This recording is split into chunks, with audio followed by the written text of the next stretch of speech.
네, 성도 여러분 반갑습니다. 오늘은 우리가 어렸을 때부터 익히 들어왔던 다니엘, 그 중에서도 다니엘의 믿음에 대해 이야기를 해보려고 합니다. 여러분들은 다니엘이라는 이름을 들으면 어떤 생각부터 떠오르십니까? 저뿐만 아니라 여기 모인 대부분은 다니엘이라는 이름을 들으면 사자구를 가장 먼저 떠올릴 것입니다. 그리고 저는 한 가지가 더 떠오릅니다. 바로 다니엘 학습법이라는 한때 광풍을 일으켰던 학습법입니다. 한 목사님이 다니엘 학습법이라는 책을 쓰셨는데요. 그 책은 공부법과 공부하는 자세에 대해서 많은 도전을 주는 책이긴 합니다만 책의 결론이 대충 이렇습니다. 명문대에 진학을 해야지만 하나님이 더 크게 사용하신다. 여러분 동의가 되십니까? 물론 하나님의 영광을 위해 학업에서 탁월성을 발휘해서 다니엘이 그랬던 것처럼 많은 그리스도인들이 세상의 각 분야에서 크게 쓰임 받는 것은 굉장히 중요합니다. 그러나 모두가 명문대에 진학해야만 한다는 주장은 복음을 교묘하게 세상의 것과 섞어 놓은 변질된 것에 불과합니다. 다니엘서는 결코 그런 세상적인 원리를 이야기하고 있지 않습니다.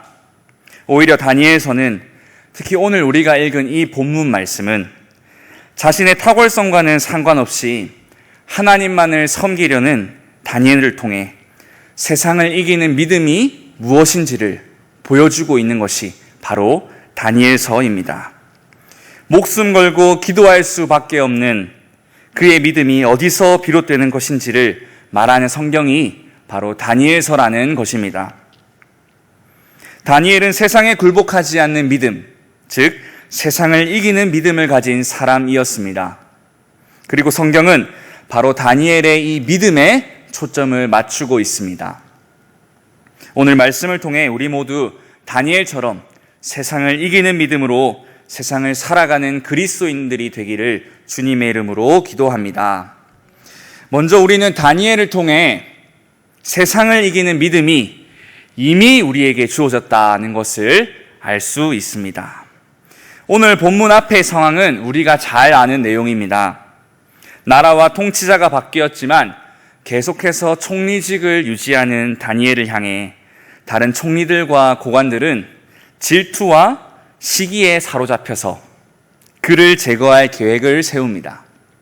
그것은 바로 누구든지 왕 외에 다른 신이나 사람에게 무엇을 구하면 그 자를 사자굴에 던져 넣자는 법률을 만들어 공포하는 것이었습니다.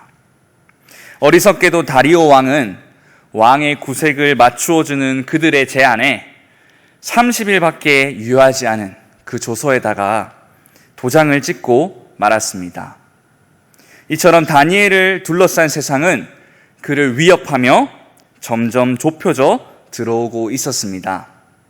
다니엘은 소년 시절 고국의 멸망을 지켜본 것은 물론 타국의 포로로 잡혀온 기구한 신세를 가진 자였습니다. 비록 하나님의 은혜로 바벨론과 바사에서 그 역량과 탁월성을 인정받았을지는 모르겠지만 자신과 자신의 조상들, 부모들, 그리고 친구들을 사로잡았던 원수와 같은 그 세상은 지금도 점점 다니엘의 목을 졸라오는 것처럼만 보이기만 합니다. 그런데 오늘 본문 10절을 보시기 바랍니다. 다니엘의 반응이 매우 놀랍습니다. 그는 총리들과 고관들이 합작하여 이뤄낸 그 조서를 보고도 눈 하나 깜빡하지 않습니다. 오히려 다니엘은 전에 하던 대로 계속해서 하나님께 기도하며 감사를 올리고 있습니다. 다니엘은 이것이 자신을 불리하게 만들 것을 알았습니다. 그런데도 그는 굴하지 않고 기도했습니다. 성경은 왜 다니엘이 이러한 행동을 취할 수 있었는지를 말해줍니다. 23절 말씀인데요. 다니엘을 굴에서 올린즉 그의 몸이 조금도 상하지 아니하였으니 이는 그가 자기의 하나님을 믿음이었더라. 바로 다리오뿐만 아니라 세상의 모든 왕들보다 뛰어나신 만왕의 왕 되신 하나님만이 자신의 몸을 보호하실 것이라는 그 사실을 다니엘은 믿었던 것입니다. 성도 여러분, 다니엘에게 나타나는 세상이 옥죄어 들어오는 이러한 현상이 다니엘에게만 나타나는 것입니까? 그렇지 않습니다. 아담 이후 죄가 들어온 이 세상은 오늘날을 살아가는 우리에게도 가혹하리만큼 냉정하고 잔인하게 들어옵니다. 뿐만 아니라 이 세상은 영적인 전쟁터로 우리도 모르는 사이 하나님과 우리의 관계를 약화시키고 서로를 멀리 떨어뜨려 놓으려 하고 있습니다. 그러나 성도 여러분, 다니엘을 기억하시기 바랍니다. 다니엘을 둘러싼 세계 역시 노골적이고 직접적으로 다니엘을 공략해 들어왔습니다. 그러나 다니엘은 그렇게 목이 졸려져 오는 상황 속에서도 전혀 개의치 않고 하나님께 기도를 드렸습니다. 사자굴에 던져질 것을 알고도 전에 하던 대로 기도하며 심지어 감사를 하나님께 드렸습니다. 도대체 무엇 때문에 다니엘은 이 치열한 영적인 싸움에도 위축되지 않을 수 있었던 것입니까? 단 한 가지, 세상을 이기는 믿음이 이미 주어졌다는 것을 믿었기 때문입니다. 치열한 영적인 싸움이 가득한 이 세상에서도 예수 그리스도께서 사탄을 발등상 아래에 두셨다는 그 믿음, 하나님이 반드시 자신을 지킬 것이라는 그 확신을 다니엘은 했었기 때문에 눈앞의 상황에도 불구하고 다니엘은 하나님을 포기할 수 없었던 것입니다. 하나님께서 주시는 그 믿음을 따라 다니엘은 어떤 상황 속에서도 하나님을 신뢰할 수 있었습니다. 사랑하는 성도 여러분, 우리는 다니엘을 보며 기억해야 합니다. 하나님은 우리에게 세상을 이기는 믿음을 이미 주셨습니다. 아멘이십니까?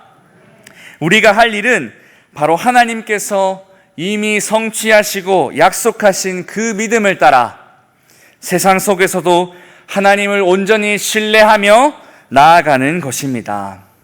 이전에도 마찬가지겠지만 한치 앞을 내다볼 수 없는 이 코로나 시국이 우리를 얼마나 힘이 빠지게 만들고 절망하게 만드는지 모릅니다. 나에게만 하나님을 포기하게 만드는 상황이 계속해서 생기는 것만 같습니다. 그러나 사랑하는 성도 여러분, 여러분을 이미 부르셔서 자녀 삼으신 하나님의 사랑을 기억하시기 바랍니다. 주님은 세상을 이미 이기셨습니다. 세상에 굴복하지 마십시오. 세상을 이미 정복하신 예수 그리스도를 믿는 믿음이 이미 여러분들 안에 있습니다. 죽음을 뻔히 알면서도 하나님과의 관계를 포기할 수 없었던 다니엘을 기억하며 우리 안에 있는 예수 그리스도께서 우리에게 주신 이 믿음을 따라 세상을 이기며 나아가는 여러분들이 되시기를 주님의 이름으로 기도드립니다. 두 번째로 우리는 다니엘을 통해 또 다른 중요한 교훈을 얻을 수 있습니다. 그것은 바로 하나님과 지속적으로 관계를 맺어가야만 우리는 그 믿음을 따라 세상을 이기며 살아갈 수 있다는 사실입니다. 우리는 분명히 주님께서 이미 승리하셨기 때문에 세상을 이기는 믿음을 가진 자들입니다. 그런데 성경은 이미 이기시고 성취하신 예수 그리스도를 말하면서도 재림하시기 전까지 거룩을 조차 행해야 하는 불완전한 성도에 대해서도 이야기를 하고 있습니다. 우리는 의롭다 여김을 받은 존재입니다. 그런데 이 말은 우리가 의롭다는 의인이라는 말이 아니라 예수 그리스도를 믿지만 우리의 육체는 여전히 죄와 사망의 법을 따르는 것을 즐겨하는 죄인이라는 것을 말하고 있다는 것입니다. 그러나 죽음을 이기시고 부활하신 예수 그리스도의 의로우심이 우리에게 덧입혀졌기 때문에 우리는 의롭다고 여겨질 수 있는 것입니다. 주님이 우리를 의롭다고 부르시는 것은 바로 여기에 있습니다. 비록 또다시 죄에 넘어질 수는 있으나 승리하신 예수 그리스도의 복음을 믿으며 성령의 도우심을 힘입어 날마다 죄를 죽여나가야 하는 것이 바로 신자들의 거룩한 의무입니다. 이와 관련하여 10절의 다니엘의 기도를 보며 우리가 기억해야 할 것이 있습니다. 물론 3번씩 무릎 꿇고 기도와 감사를 하나님께 드렸다는 것도 중요합니다. 그러나 우리가 기억해야 할 표현은 바로 전에 하던 대로라는 표현입니다. 다니엘의 기도가 어떤 특정한 날에만 있었던 이벤트가 아니라고 하는 것을 보여주는 것이 바로 전에 하던 대로라는 이 표현입니다. 다니엘은 하나님께 기도하던 사람이었습니다. 고국을 잃고 타지에서 하나님을 잊은 채 살아갈 수도 있었지만 다니엘은 그러지 않았습니다. 이미 어려서부터 뜻을 정했던 다니엘은 정한 그 뜻을 따라 전에 하던 대로 하나님께 기도하고 있습니다. 놀랄만한 점은 다리오 왕이 즉위하던 때를 계산해 보니 당시 다니엘은 약 80세의 노인이라는 사실입니다. 수많은 세월 속에서도 나라와 민족을 잃은 서름 속에서도 타국에서의 그 끝을 알 수 없는 절망 속에서도 다니엘은 결코 하나님을 잊지 않았습니다. 오히려 그는 주님의 약속을 믿으며 언제나 성전이 있는 예루살렘을 향하여 기도했습니다. 그런 그의 기도는 그가 하나님을 더 깊이 누리도록 도와주었으며 그는 더욱 오직 주로 인하여야만 세상을 이겨나갈 수 있다는 믿음을 강하게 키워나갈 수 있었던 것입니다. 하나님은 자신과 지속적인 관계를 맺었던 다니엘을 사자굴에서 구하셨습니다. 하나님을 신뢰하며 올려드렸던 그 기도가 다니엘로 하여금 세상을 이기도록 해 주었습니다. 오늘 본문과 동일한 시대에 쓰여진 다니엘서 9장은 하나님께서 말씀으로 다니엘에게 응답하시는 것을 보여주고 있습니다. 다니엘서 9장 2절 말씀인데요. 곧 그 통치 원년에 나 다니엘이 이 책을 통해 여호와께서 예레미야에게 알려주신 그 연수를 깨달았나니 곧 예루살렘의 황폐함이 70년 만에 그치리라 하신 것이니라. 하나님을 포기하지 않고 기도를 놓지 않았던 다니엘에게 주님께서는 말씀을 통해 암흑의 시대가 끝날 것이라고 확증해 주셨음을 우리는 이 시간 기억해야 할 것입니다. 사랑하는 여러분, 우리에게는 다니엘과 같은 기도가 있습니까? 하나님과 지속적으로 관계를 맺어나가려는 마음이 우리들 가운데 있는지 돌아보아야 합니다. 이미 승리하신 주님께서는 가만히 계시기만 한 것이 아니라 우리가 그와 더 깊은 관계를 누리도록 지금도 우리를 초청하고 계십니다.